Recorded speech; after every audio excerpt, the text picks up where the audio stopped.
Well, it's time to start. Just before we get going, I've been asked to take a bit of a straw poll of people in the audience here. Who among you has listened also to some of our webinars? Would you just raise your hand? Okay, so quite a few. All right, well, good evening and welcome to this session at the University's Island of Ideas series, jointly sponsored with the Tasmanian branch of the Australian Institute of International Affairs. Before I just introduce our distinguished speaker this evening, I have a few preliminaries to get through. First of all, of course, as a reflection of the University's recognition of the deep history and culture of this island, the University of Tasmania wishes to acknowledge the traditional owners, the Palawa people, and custodians of the land on which we meet. Pay respects to their elders, past, present, and emerging. I'm Terry Naramore. I'm one of the co-vice presidents of the AIIA Tasmanian branch, and tonight I'm standing in for the President Kim Boyer, who is actually with us, but is taking medical advice to stay off her feet following some surgery. I'm sure she'll be back in time for the next one. Okay, so for the first time in many months, this is the first hybrid event, if you like, that the university is running, where we have a in-person audience, face-to-face audience, as well as a webinar online. So it'll be an interesting experiment to see how that pans out. However you're enjoying this, participating in this scene, we hope you enjoy it and give us your feedback afterwards. We're always happy to receive any feedback you can give us.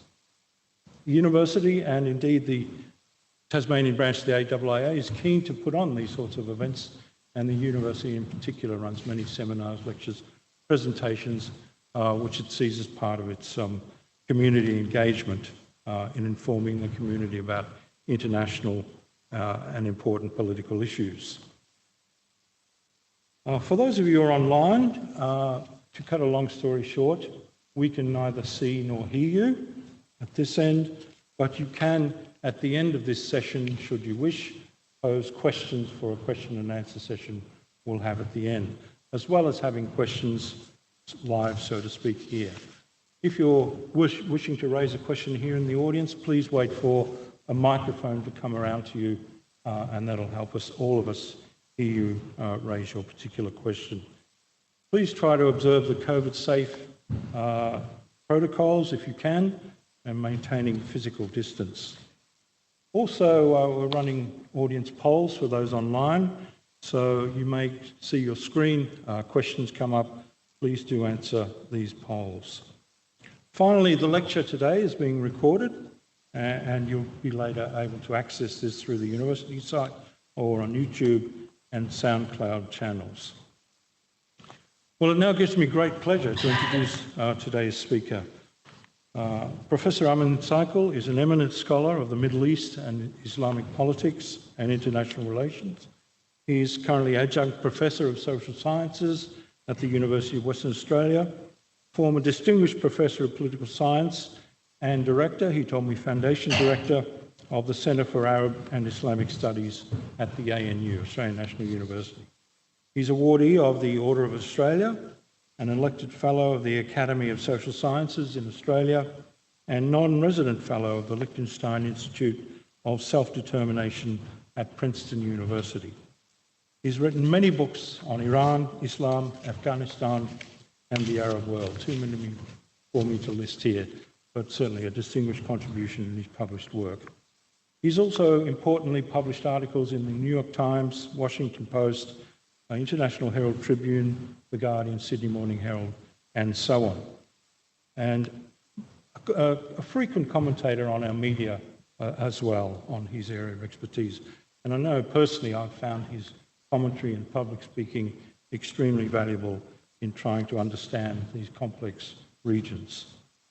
Tonight, Professor Saikal is speaking to us about a very timely topic, given recent conflicts and problems in the Middle East, the Israel conflict with Hamas on the Gaza Strip, the new president of the United States, Joe Biden, trying to come to grips with this region, trying to move out in a way of the Middle East, but constantly being drawn back in. And the title of his talk tonight is The Middle East, Turmoil and Challenges. Would you please join me in giving Professor Seipel a warm welcome this evening.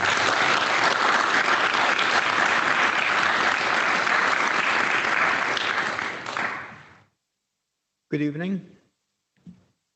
First of all, I'm very thankful to Ms. Boyer, who contacted me in the first place. It was a very pleasant surprise when I received her email inviting me to come and give a talk.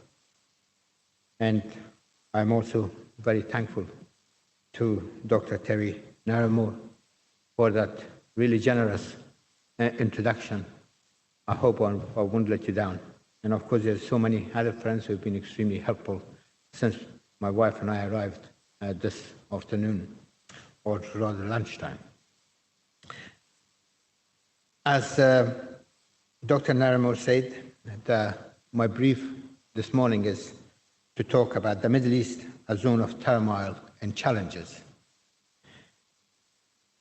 As a multi-layered arena of a strategic and economic significance, the Middle East, stretching from Iran to Morocco, has traditionally been riddled more often than not with national, interstate, and regional conflicts, which are rooted in either internal factors or major power interventionism, or both. The region has become a zone of frenemies, where not only the aging Israeli-Palestinian conflict, but also a host of other disputes and conflicts have come to be a dominant feature. The area's fault lines deepened under the former neonationalist US President Donald Trump, which his Democratic successor, Joe Biden, now has to manage through what he has publicly been promoting as a liberalist foreign policy agenda, with an emphasis on human rights and democratic values. Biden's handling of the Middle East will have major implications for his policy approach to dealing with America's two major adversaries, that is, China and Russia. Many factors account for the Middle East as a region of perpetually serious concern in world politics. They include, most importantly, though in varying degrees from state to state, authoritarianism, poor governance, endemic corruption, social economic inequalities and injustices, human rights violations, and demographic and state-society dichotomic problems, not to mention territorial and ethno-nationalist and sectarian disputes, as well as shifting alliances and foreign interventions. These variables have deeply affected the region within a traditional framework of personalization rather than institutionalization of politics in most of the constituent states of the Middle East. And they have operated against the backdrop of a struggle between the forces that want to hold on to the status quo for their benefits and the forces that desire a reformation of their states and societies. Feeding into the situation has been not only COVID-19 that has savaged many of the regional states in the last year and a half, but also the Iranian-Arab, or more specifically Iranian-Saudi rivalry, Iranian-Israeli hostility, Iranian-American enmity, and US-Russian and US-Chinese contestations. All the actors, whether regional or international, are motivated more by geopolitical ambitions than ideological and sectarian divisions in one form or another. In the process, while the major powers have backed different regional actors for their often competing interests, with the US persistently seeking to maintain a Pax Americana, the Middle East is caught in a vicious cycle of turbulence at the cost of a structural reformation and much-needed peaceful coexistence and cooperation. Indeed, the interplay between the Middle Eastern problems arising from the national and interstate conditions and the major powers' exploitation of them for their purposes has come together to make the region highly unstable and insecure. To illustrate this, let me focus briefly on the Iraqi, Syrian, Yemeni, and Libyan conflicts as the most salient examples before I look at some of the other issues. The 2003 US invasion of Iraq toppled Saddam Hussein's dictatorship, which initially pleased most Iraqis, but in the process, it also destroyed the Iraqi state. In the absence of an appropriate peace plan, it resulted in the transformation of mosaic Iraq from a strong state with weak societies into a weak state with strong societies. This factor, more than any other, generated a massive power vacuum, which the US could not fill. Iraq's fragmentation and ensuing bloody ethnic and sectarian conflicts, along with opposition to the US occupation, grieved many Iraqis and opened the way for America's main regional foe, the Islamic Republic of Iran, to build its geopolitical influence through its Shia Islamic sectarian ties with many and the majority Shia segments of the Iraqi population. When the US forces withdrew from Iraq at the end of 2011, they left behind a broken country, with America remaining concerned about Iranian intrusions and the rise of violent extremist groups, such as the Islamic State of Iraq and Syria, or ISIS, and Al-Qaeda in Iraq. ISIS's declaration of the so-called Islamic State and its politics of cruelty once again brought the United States and its allies back to Iraq, where in a common cause with Iran, they succeeded in defeating the Islamic State territorially, but not ideologically and operationally. Iraq continues to remain in the doldrum to this day. The Syrian case tells a similar story, but with more Iranian and Russian rather than American involvement in the country's conflict. The pro-democracy popular uprisings, or the so-called Arab Spring, that commenced in Tunisia in late 2010, not only caused the downfall of Tunisian dictator and those of Egypt, Yemen, and Libya, but also triggered popular revolts by Syria's Sunni majority inhabitants for freedom from the autocratic rule of the Iran-allied Alawite minority led by President Bashar al-Assad. This spawned a bloody conflict between state and society, with Iran and Russia coming with Iran and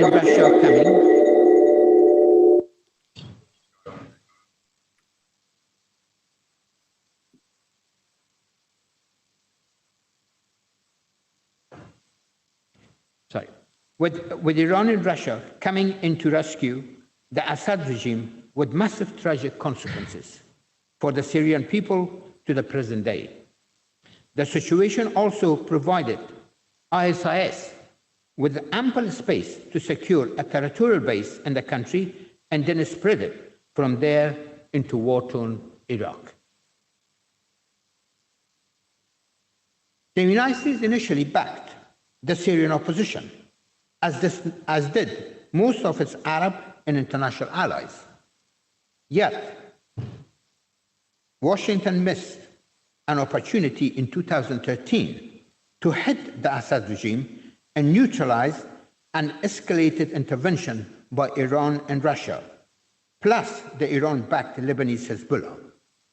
President Barack Obama decided not to fulfill his promise to hold Damascus responsible for using chemical weapons against the opposition. Now the Assad regime and its outside backers have largely prevailed, but the conflict continues. The Yemeni and Libyan conflicts have also stemmed from a combination of internal and outside factors.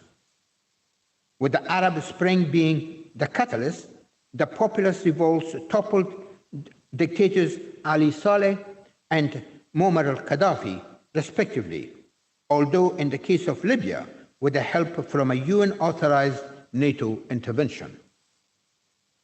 These two states have also experienced fragmentation, with its domestic turmoil making it vulnerable to outside intervention by various regional and international actors, including Egypt, the United Arab Emirates, Turkey, Russia, and Italy. Each one of them is scrambling for influence against one another.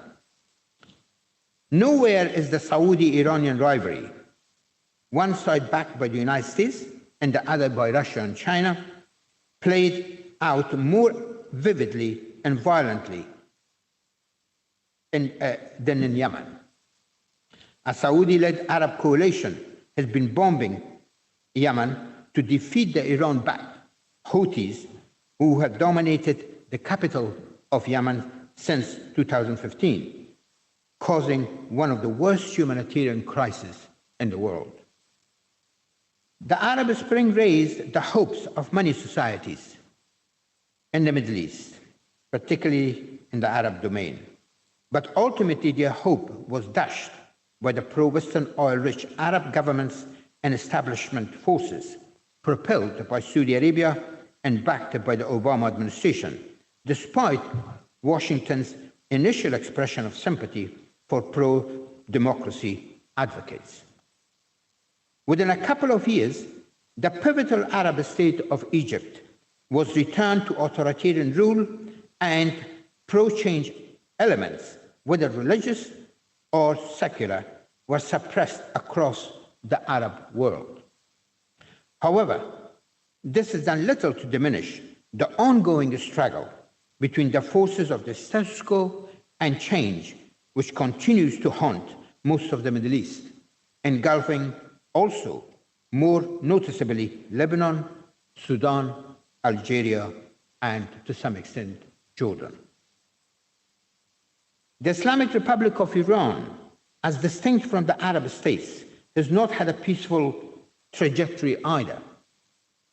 Its Islamic regime, which came to power in the wake of the Iranian Revolution of 1978-79, that toppled the Shah's pro-Western monarchy, has had a very turbulent journey.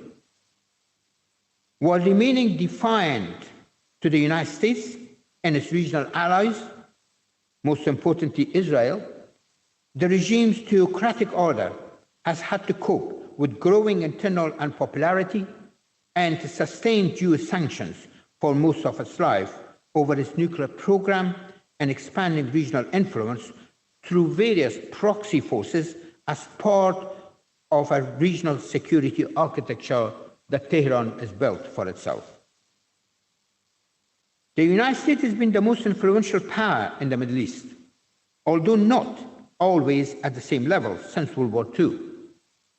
It has pursued largely a policy of divide and rule towards the region, splitting the area between friends, that is Israel and conservative Arab states, and enemies, that is the Iranian Islamic regime, along with that of Saddam Hussein until its destruction in 2003, as dictated by America's changing geostrategic and geoeconomic objectives.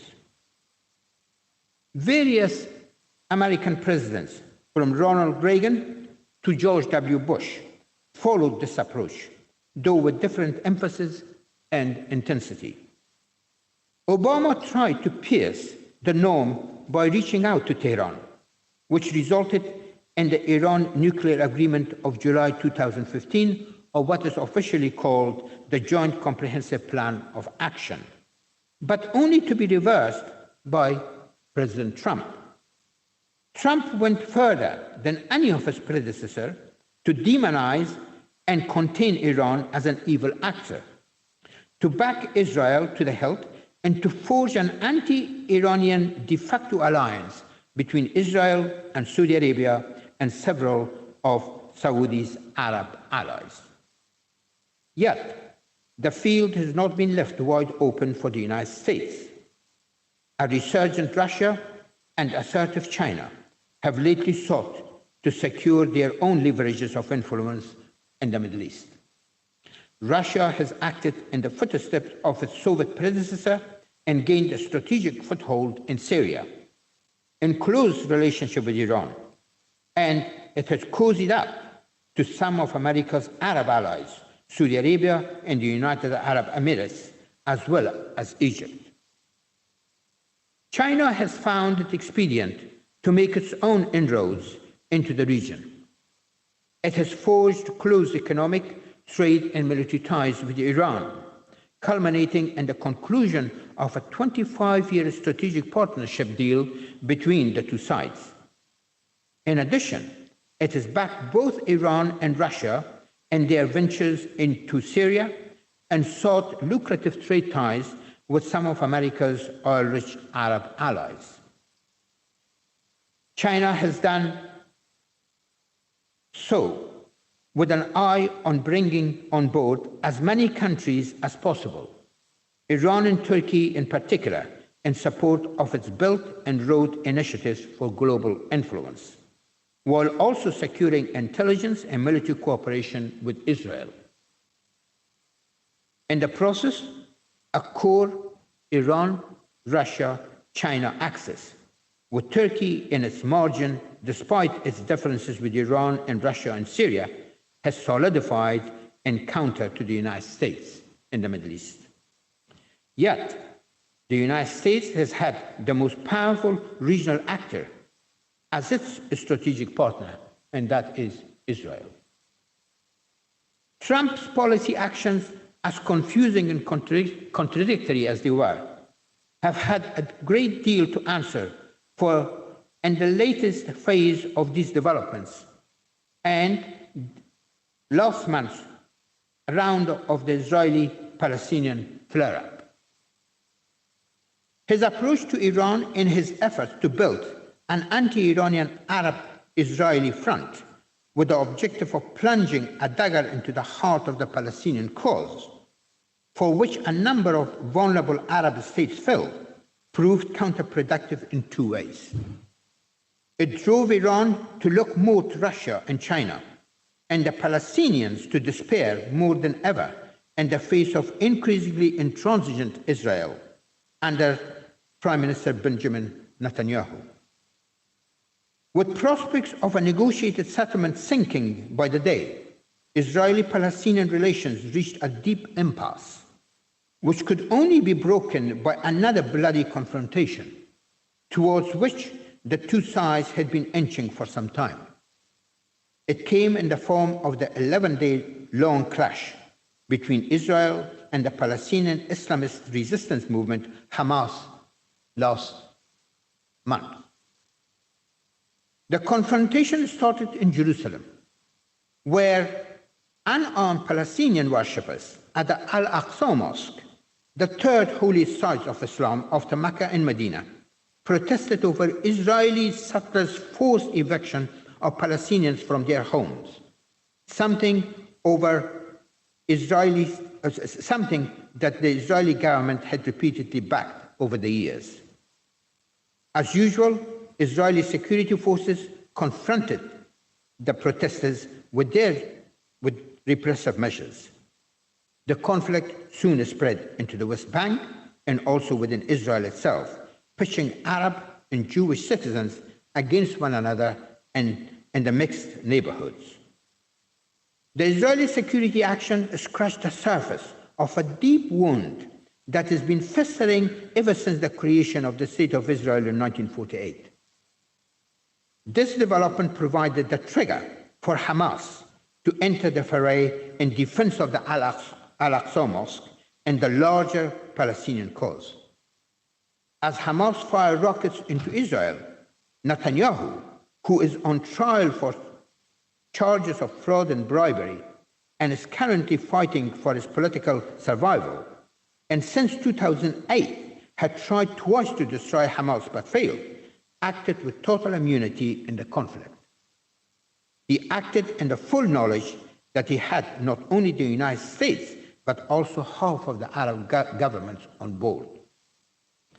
The massive Israeli assault on Gaza killed more than 250 Palestinians, including dozens of children, injured thousands, destroyed a large number of buildings, including media headquarters, hospitals, and refugee camps, and paralyzed Gaza's infrastructural facilities.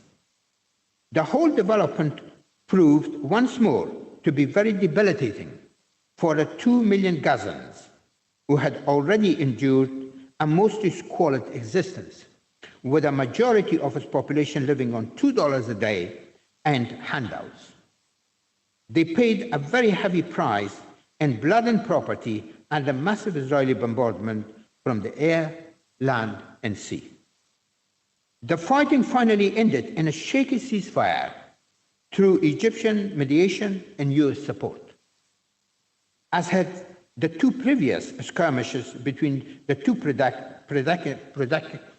protagonists had ended since 2008.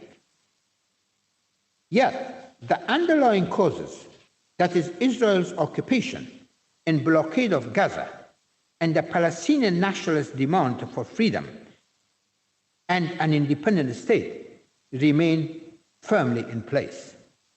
Without addressing these issues fundamentally, justly, and durably, the ground continues to be fertile for more clashes, instability, and devastation. The prevailing situation is unsustainable, and Israel's apartheid treatment of the Palestinians is abhorrent. In its 2021 report, Human Rights Watch has accused Israel authorities of establishing apartheid and carrying out persecution in the occupied Palestinian territories. The Israeli government has rejected the report as baseless and biased, despite the Human Rights Commission having documented its claims in great detail. This is not the first time that Israel's behavior has been branded as apartheid. Former US President Jimmy Carter used the term to define Israeli treatment of the Palestinians as far back as 2006 in his book, Palestine, Peace, Not Apartheid. These assertions are now strongly backed by someone from the inner sanctum of the Israeli establishment, retired General Ami Ayalon.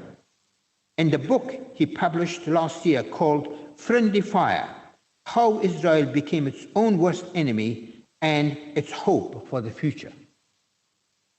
Ayalon has impeccable credentials as a most loyal son of Israel. He has served his country through a military career from the age of 18, rising to become head of Shin Bet, Israel's domestic intelligence service, and commander-in-chief of the Israeli Navy, and a member of the Israeli parliament until his retirement in 2009. He turned to peace activism in 2003, after, as he puts it, killing many Palestinians and burying compatriots for the love of Israel. Ayalon expresses desperation about the diminishing state of Israel's democracy and its treatment of the Palestinians. He sees an Israel that has become its own enemy as an occupier and repressor of the Palestinians. Ayalon claims that, and I quote, our war to preserve our security and independence is inseparable from our decision to end our apartheid regime in the occupied territories and Gaza, and to allow the Palestinians to exercise national self-determination in Gaza and what we call Judea and Samaria, which is the West Bank. Human Rights Watch, Carter, and Ayalon's description of Israeli treatment of the Palestinians have been sufficiently compelling to pierce the global community's conscience. But the latest Israeli-Hamas conflict confronted the liberalist Biden administration with a serious dilemma. On the one hand, it wanted to stand by Israel. On the other, it could not ignore the surge of empathy for the Palestinians in the world and in the US, even among some of America's Jewish communities. It found it expedient to initially declare for support for Israel's right of self-defense and allow Prime Minister Netanyahu to hit Gaza as hard as possible, and then virtually forced Netanyahu to accept a ceasefire and called for a two-state solution of the long-running Israeli-Palestinian conflict. Thus, both warring parties were availed the opportunity to claim victory, as they had twice before. Although it's not clear what role Biden will play in reviving peace negotiations for a two-state solution, if he wants to make progress in this respect, he will need to ensure that his administration wears the mantle of a credible and impartial mediator and honest peace broker. For this, he has to deal with a number of hurdles, not only from his own side of politics and that of Israeli side, whose possible new coalition government is said to be no less hardline than Netanyahu's, but also from the Palestinian front. The split between the Palestinian Authority and Hamas, despite their common opposition to Israeli occupation, plus quarrels within the aging leadership of the Palestinian Authority, has played into the hands of Israel to claim a lack of united Palestinian leadership and has paralyzed the Palestinian nationalist movement. The best option for the Biden administration would be, first of all, to take the lead on three different but interrelated fronts. The first is not to deal with the Palestinian Authority solely, but also to bring Hamas on board. Whether one likes it or not, Hamas is an important force within the Palestinian nationalist movement. It commands a degree of popularity and capability that if it's not a party to a resolution, it will always be in a position to wreck it. The United States has made peace with erstwhile terrorist enemy, the Taliban, in Afghanistan. So why not with Hamas? The second, as has lately been put by the Palestinian scholar Rashid Khalidi, is to push, that is for the United States, to push for a multilateral approach to peace. Bring the United Nations and bring the European Union on board. The third is to review the US-Israeli strategic partnership, which has given Israel so much leverage of intransigence. If it can score well on these fronts, it would complement some of the other welcoming Middle Eastern initiatives that Biden has already unfolded. Biden has opted for the US's return to the Iran nuclear agreement as a possible prelude to end the long-standing hostilities between the two sides, whereby indirect negotiations are now underway in Vienna. Washington and Tehran are set to reach, from my point of view, an agreement soon, based on the US lifting sanctions and Iran restoring its commitment to the nuclear agreement with some modifications. As an economically, demographically, and strategically important state, Iran has been missing in America's geopolitical calculations for too long. A rapprochement between the two sides could potentially change the regional landscape for the better, not necessarily worse, despite Israeli and Saudi-led Arab concerns over it. Biden has also halted America's sale of offensive weapons to Saudi Arabia and the United Arab Emirates, withdrawn US support for the Saudi-led Arab operations in Yemen, removed the Houthis from US terrorism list, advocated an end to the Yemen war, which has devastated the country's population, and he has also restored some of U.S. humanitarian and security funding to the Palestinians, in addition to helping to rebuild Gaza. Also, more markedly, he has released the American intelligence report that implicates directly the controversial de facto ruler of Saudi Arabia, Prince Mohammed bin Salman, and the gruesome killing of the Washington Post Saudi journalist Jamal Khashoggi and the Saudi consulate in Istanbul on the 2nd of October 2018. How Biden handles the Israeli-Palestinian conflict and these other policy initiatives from here will be a real test of his political and diplomatic skills in foreign policy. A viable resolution of the Israeli-Palestinian conflict will not necessarily mean a more stable and secure Middle East, but it will remove one of the core problems on which various extremist groups of different religious and secular persuasions have drawn to justify violent actions across the region and add to the instability of the Middle East.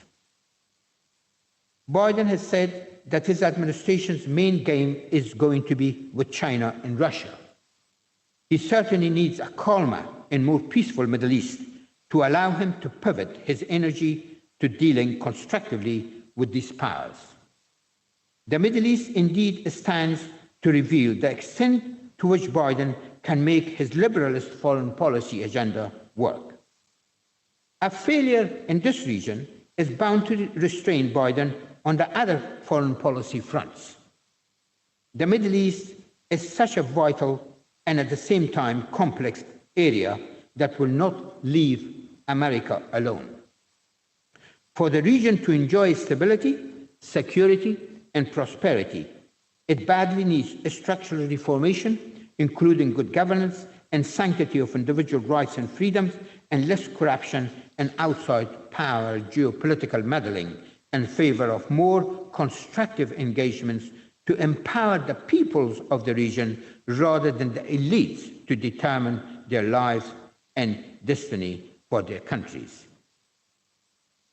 Yet I'm afraid this may not come soon enough to see a Middle East free of the issues that have rendered it so volatile in the foreseeable future, or at least during my lifetime. Thank you very much.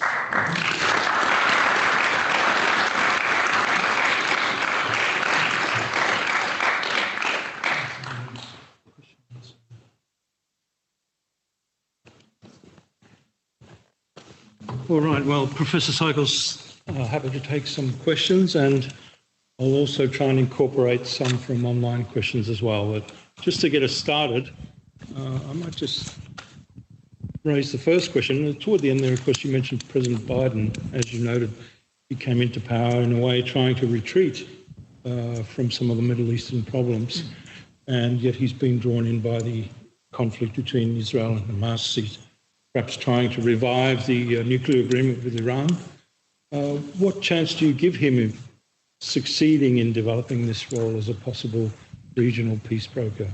Well, I think he has a unique opportunity because the world situation has changed, and the world public opinion to a considerable extent has been galvanized in support of the Palestinian cause. I think he can really move, he has some room, perhaps more than some of his predecessors, to score something more substantial on this front. But of course, Israel is also a very powerful actor, and it's got a very strong lobby in Washington. And there is also a strong support from a number of Jewish organizations around the world for Israel. So it's not going to be an easy task for Biden. But I personally feel that he is at a juncture where he has a little bit more space than some of his predecessors to maneuver in order to put pressure on Israel and also put pressure on the Palestinian side, not just the Israeli side. Because as I pointed out in my lecture, the Palestinian nationalist movement is split between Hamas and the Palestinian Authority, which is nominally in charge of governing the West Bank. I mean, the hostilities between these two wings of the Palestinian nationalist movement has proved to be very detrimental. And I feel that one way that President Biden can perhaps inject a degree of stability between or normalization of relations between these two wings of the Palestinian nationalist movement is to start talking with Hamas. Because the Trump administration is so hardline in many ways. And now the Biden administration have been very happy to recognize the Taliban, who used to be regarded as a terrorist group and as the harborer of Al-Qaeda, which carried out the 9/11 attacks on the United States. They've made peace with the Taliban. In fact, the Taliban have become America's peace partners. Why? Well, perhaps America could not really beat the Taliban at the end. And after 20 years of fighting, they came to the conclusion, it's time to get out of this long and unwinnable war. And the best way to do it is to talk to the Taliban, negotiate with the Taliban, and sign a peace agreement with the Taliban. And therefore hope that this is going to lead to a viable political settlement of the Afghanistan conflict. But of course, it may not. The situation is very complex, but I don't want to get into the details of that.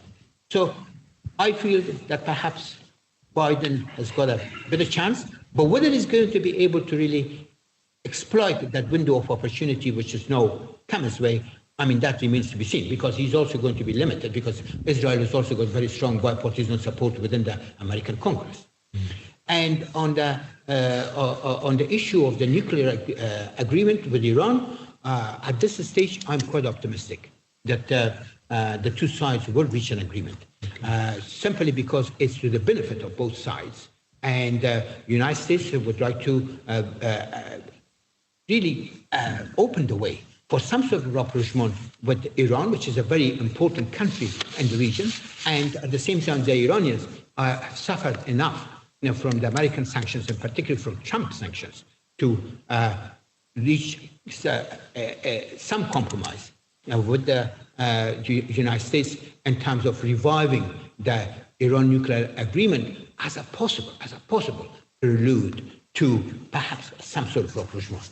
Okay, thank you. Yes. Up the back on the left. Yeah. Hello. I have a question about the peace process or the solution for the Israeli-Palestinian conflict. Always the talks about how to bring Hamas to the table and how to coordinate between the Palestinian Authority and Hamas. But what about the Israeli position of that? All the Israeli leaders, including Netanyahu, said it many times and declared it to the public that they will not be giving the Palestinians a state. So we cannot always assume that we have a problem with Hamas, but also the Israeli government, they don't want to offer this solution, and they are not afraid to hide it, and they actually brag about it. Even for any prime minister candidate, they brag about it to the population that I'm not going to be the one who's giving a Palestinians a state. So how are we going? There should be a pressure on both sides. So what do you think of that? Well, as I pointed out, I think there has to be pressure on both sides, because on the Palestinian side, this split between Hamas and the Palestinian Authority is just unsustainable if they want to really present a united Palestinian leadership in any form of negotiations which may take place. But of course, Prime Minister Netanyahu has made it absolutely clear that there's going to be no independent Palestinian state under his watch. And I think he may have the support of many Israelis, and of course, also the Israeli establishment. But at the same time, there is a peace movement in Israel as well. I mean, Prime Minister Netanyahu has also become very unpopular. At the moment, right now, he's fighting for his political survival. In fact, a new coalition government is most likely to be ratified by Knesset, the Israeli parliament. That may well happen possibly this week or next week, and Netanyahu will be out of power. Of course, he will still remain an important figure from behind the scenes, because he's been the longest serving prime minister that Israel has had, and he has a very strong niche of support in one form or another.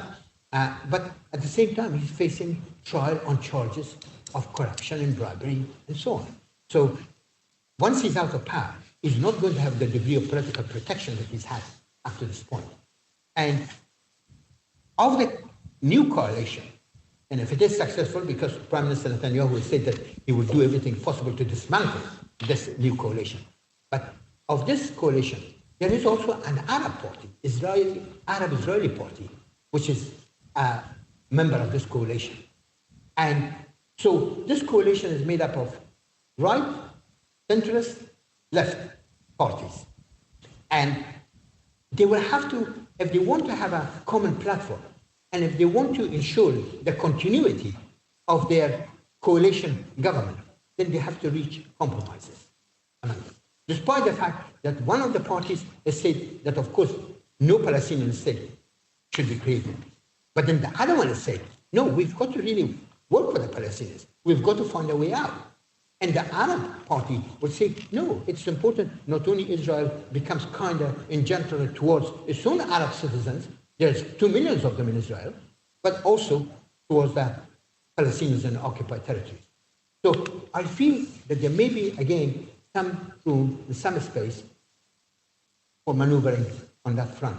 But it all depends how the Biden administration is going to handle it. Because we have to be also very conscious of the fact that he is going to have his own limitations, you know, and whether he can maneuver his way through it and make and reach some sort of understanding with both sides of the conflict, then I think there may be a chance. But again,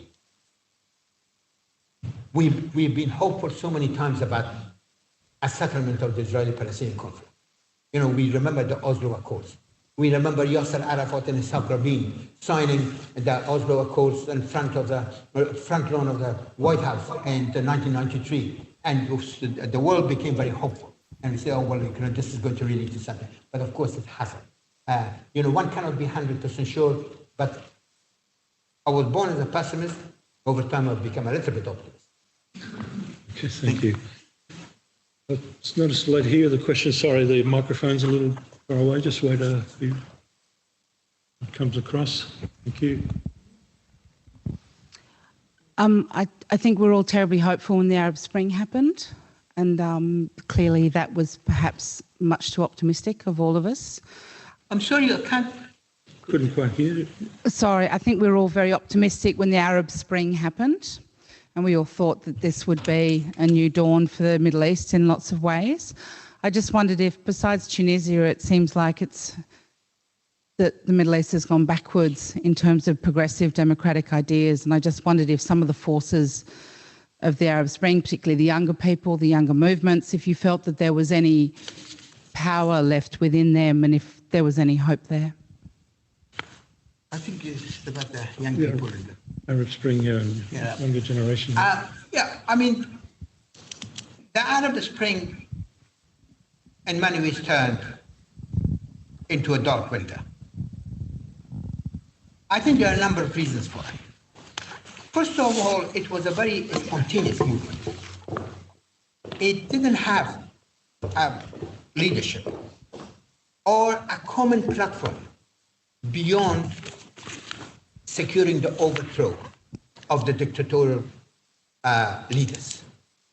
Of course, in Tunisia, they succeeded, and Tunisia is the only country in the Arab world which has somewhat emerged more successful from the Arab Spring or the popular uprisings.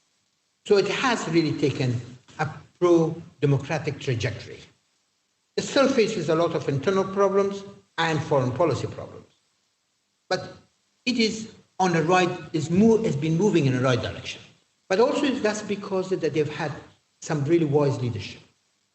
The religious party has been very, very clever not to stand in the way of a degree of democratization which a majority of the Tunisian population has wanted. I mean, that's. I mean, the other thing is that in the case of, for example, Egypt, while there was a real popular uprising, but because President Hosni Mubarak, who was the dictator of Egypt for more than 30 years, had wiped out all the other oppositions. The only opposition which had been left somewhat solid and united was the Muslim Brotherhood. And when they held a general election, a free and fair elections, Muslim Brotherhood won. It had the leadership, it had the organization, it had the network, and it had the popular appeal at the time. But then, when they came to power, they were terribly inexperienced. They had no idea how to run a very complex government. And Morsi, the leader who became president of Egypt, the leader of Muslim Brotherhood, he engaged in a number of policies which involved Islamization of certain aspects of Egyptian life. But Egypt has gone through a very long period of secularization. And particularly Egyptians living in urban centers, I mean, just Cairo alone, which has got 20 million population, they could not possibly accept the degree of Islamization of certain aspects of life that the Muslim Brotherhood wanted to bring in. And of course, they didn't have sufficient administrative experience, skills either. And at the same time, the Egyptian establishment, which is basically the military, security forces, the ruling elite, that had all been trained and nourished by the Mubarak's administration for so long. They could not sit idle. Then, when the people became unhappy with the Muslim Brotherhood rule, the military came up, and particularly General Abdel Fattah al-Sisi. In fact, al-Sisi had been appointed by Morsi as defense minister because he found him a fairly pious and quiet individual. But in politics, you must always be worried of a pious and quiet individual. We experienced it in Pakistan. Zulfikar Ali Bhutto, the Prime Minister of Pakistan, appointed General Ziaul Haq as the head of the army because he was so pious, he was so religious, he was very quiet. And of course, he was the one who carried out the coup against Zulfikar Ali Bhutto and hung Zulfikar Ali Bhutto in 1977. Okay, well, I can give us a question from online audience. I'm just trying to summarise the question. It concerns what role, if any, you think there may be for Australian foreign policy in the Middle East. Should we keep at arm's length and largely support the United States, or should we become more proactive and engage with a more well-developed policy of our own on the Middle East? Well, Australia has traditionally been very much, or Australian successive Australian government, most of them, have been very much supporter of Israel. And I think on that, Australia has really followed the United States and, of course, some of the European countries. But then the position of the European countries are changing. Even the position of Britain is changing. For example,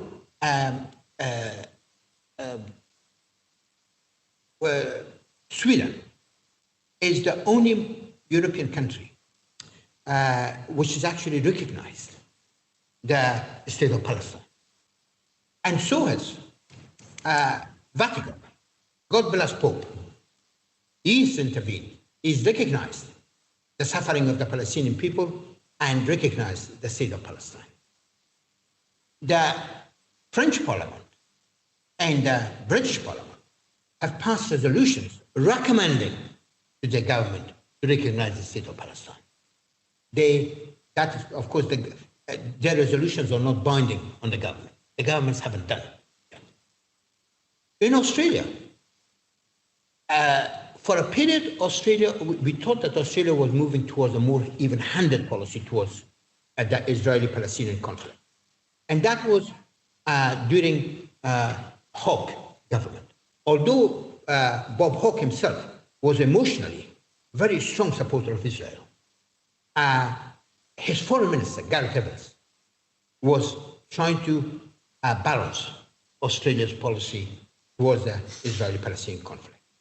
And Gareth Evans, and I think for that matter, Hawke himself at the end, gave a lot of support to the Oslo Accords, and they were very hopeful that the Oslo Accords will lead to a peaceful settlement of the conflict. But of course, that has not really happened. But now the Labour Party has passed a resolution for a second year or third year in its national conference, the second time, that if they come to power, they will recognize the state of Palestine. So Australia is now, whereas the coalition government is still a very strong supporter of the state of Israel, but there is also a movement on the part of the Labour Party to not to do anything which could possibly jeopardize the security and stability of the state of Israel, but yet at the same time engage in policy actions which could enable the Palestinians to have an independent state of their own, and therefore, in other words, support for the two-state solution, which is also internationally backed.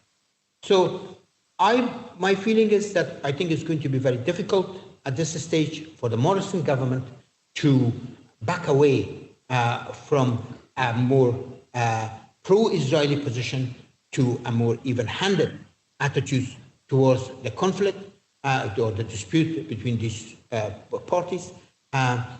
Yet at the same time, there is not only a movement within the Labour Party, but also within Australia. There was a public opinion carried out that the majority of the Australians said that, look, we have got to recognize the rights of the Palestinians to self-determination. I think that is important. But how far or what is that likely to really deliver? Well, we will have to wait for the next election and to see who is going to get in. If the Labour gets in, well, there is some hope of a more even-handed policy. But if not, well, I think the coalition, we can expect the coalition to look at Washington, what Washington is going to do. Okay. If Biden administration is capable or able to make or take certain solid steps towards a more even-handed policy, then I think you could expect even the Morrison government to make a move in that direction. Okay. We'll take another question. Yeah, Jeff at the front. Just wait for the microphone, please.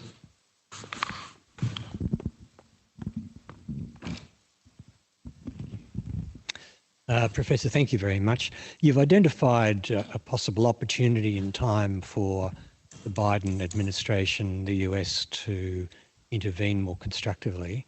It would seem to me from the portrayal you've offered that that would require enormous and protracted will and capacity. And I'd like to raise the question as to whether at this point the US faces a problem of overreach. Apart from actors in the region, it's dealing with a major domestic and unresolved crisis, and it's confronting China in the South China Sea. The issue of Taiwan seems to be one of increasing alarm. And so I just wonder what your thoughts may be about the likely sustainability of any effort by Biden, and that even doesn't take account of possible congressional changes in another year, which would further restrict Biden's options. I mean, there's no question that the Biden administration faces enormous domestic and also foreign policy challenges.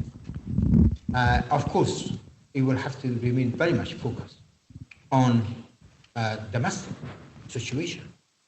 But at the same time, he has identified China and Russia as the main sources of challenges to the United States on a global level. Now, both Russia and China have made a fairly strong inroads into the Middle East. That's not to say that they are paralleling the American influence, but nonetheless, Russia's relationship with Iran has really taken off. Russia has become the major arms supplier to Iran. Russia has been cooperating with Iran in Syria. This is not to claim that the two countries are buddies. They've had a lot of historical differences, and there have been a lot of distrust between the Russians and the Iranians. But the current circumstances, or lately the circumstances have been as such that have brought the two together. That's not to say that in the future you're not going to have differences, major differences, and that's not good. They're going to be split. But for the time being, I mean, Iranians need Russian friendship, and Russians are very happy to secure a foothold in the Middle East, and particularly in Syria, which gives them direct access to the Mediterranean. That's very. In fact, the northern part of the Persian Gulf, that is Iran and the Levant, is very much under the sway. That is Iraq, Syria, Lebanon, very much under the sway of the Iranians, Russians, but now China has made it.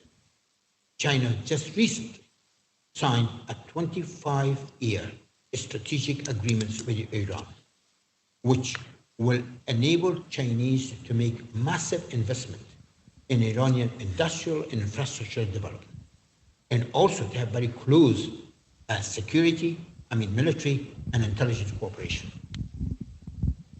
And Iran has found itself without much options but to get closer to Russia or have closer relationship with Russia and, of course, China.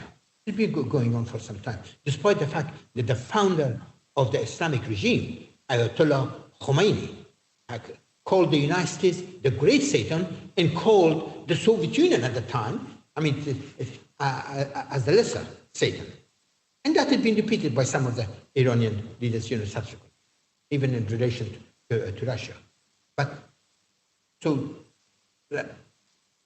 my feeling is that it's not just a question of the Chinese establishing very close relationship with Iran and also supporting the Iranian and Russian operations in Syria, at least politically, if not militarily, because they have been a strong backer of any UN resolution which has really come up contrary to the interest of Russia and contrary to the interest of Iran. In addition to this, the Chinese have got the Belt and Road initiatives. Iran can play a very important role, particularly on the Silk Road section of the Belt and Road. This is very, very important because that's the one which really takes the Chinese to Europe, and then from Europe through Morocco to Africa. The Biden administration ultimately, just as much as it wants to get out of the Middle East, I'm sure that if he has an option to get out of the Middle East, we'd like to really do that. But the Middle East may not get out of America. That's the whole thing. And I think if he wants to really deal with the Russians, Chinese constructively, and particularly with this pivot to Southeast Asia, to confronting China there and so on, he will probably need a more, from my point of view, a calmer Middle East. A Middle East which is not going to tie them down to more conflicts, more problems, there. Because after all, Middle East is a very vital economic and strategic area. You cannot just simply, turn away from it and without facing serious consequences. Thank you. We'll just take one last question. Yes, down here. With the devaluation of oil, do you see the strategic importance of the Middle East diminishing? It's a question about oil, is that right? About the importance of oil in the region? Yeah. As the value of oil diminishes, do you think the Middle East will not be so much center stage? Yeah. Well, I mean, oil was the main, has been the main source of revenue for the oil-rich states, and also of influence for them, because they've been able to use their oil wealth in order to buy influence in the region and beyond the region. At the same time, with the COVID-19 coming in, for quite a while, the prices of oil dropped substantially. At one point, a barrel of oil, the cost of a barrel of oil, the price of it had dropped to something like $29 to $30, which was absolutely unsustainable. Because, for example, for a country like Iran, of course, it's been under sanction over a long period of time. But when it's not under sanction, for Iran to balance its budget, it needs the price of oil, barrel of oil, to be something like about between $110 to $130. At the moment, it's gone up to about $70 because the world economy is recovering. I mean, now there's more flights and more traffic's going on, people using their cars and everything else. So that the pandemic in many ways in some of the countries have really diminished in one form or another, and it's opened the space for people to become more active. And with the economic recovery coming, the world recovery coming, the prices of oil is going to go up. And that would mean that now we are paying something like, I think, $70 per barrel of crude oil. Probably it may well go up to something when the world economy is in full swing. Probably will go up to $100, which we will certainly feel it at the pump stations here in this country. But why Australia should really feel it? Well, because of this policy which brought in by the former Prime Minister Malcolm Fraser called parity price. Price parity. That our price of oil here has to be comparable to price of oil overseas, because otherwise we are not going to attract enough investors to come and explore more resources in this country, in particular oil and gas and so on. So I think that is going to go up. And of course, the other thing is that whereas in the past there's been competition between Saudi Arabia and Russia, because Russia is another major producer of oil, but not a member of OPEC. That is the Organization of Petroleum Exporting Countries. So, but lately they have reached agreements. They have to, first of all, reduce their production by 1 billion barrels a day. And that also has helped the prices of oil go up. And together with the world economy recovering, so I think we can expect the price of oil to keep going up. And as a result of that, that's another issue, that perhaps the United States, although the United States is not dependent on the Middle Eastern oil at all, I think it, at the most, it's only importing about 6% of its national need, but its American allies, for example, Japan is very much dependent. European countries are dependent on the Middle Eastern oil. So you can expect that these countries to use, the oil-rich countries to use their oil and wealth leverage for some time to come. There were predictions in the 1970s after the first oil shock in 1974 and so on, that the oil resources of the region is going to dry up by the end of the century. In fact, the Shah of Iran had said it so many times, but that hasn't really happened. I mean, unless there's going to be alternative sources of energy on a larger scale for the world, I think oil is still going to remain a fairly important commodity and for the world economy, for some time to come. In the meantime, these oil-rich states, they are trying to diversify their economy very much. Iran has already done it to a large extent, simply because it's been under sanctions. It has been forced to become more and more self-sufficient. And the Saudis are trying to do the same sort of thing. I mean, Crown Prince Mohammed bin Salman has got this 2030 plan that you want to move away from carbon economy to a more diverse economy. And I would imagine that some of the smaller states will try to do the same thing. And United Arab Emirates certainly is doing that, particularly Abu Dhabi, because Abu Dhabi is the main source of oil for the United Arab Emirates. All right. Well, thank you very much, Professor Syker. We'll have to leave it there. We're out of time. And I think in your talk, you spoke about some of the difficult fragmentations occurring in these states, state fragmentation, but you concluded on a slightly hopeful note. So maybe that's what we could try to take away with this complex region. We're very fortunate to have a person of your expertise, a grasp of the details, as well as the broader strategic issues. So please join with me in thanking very warmly Professor Syker.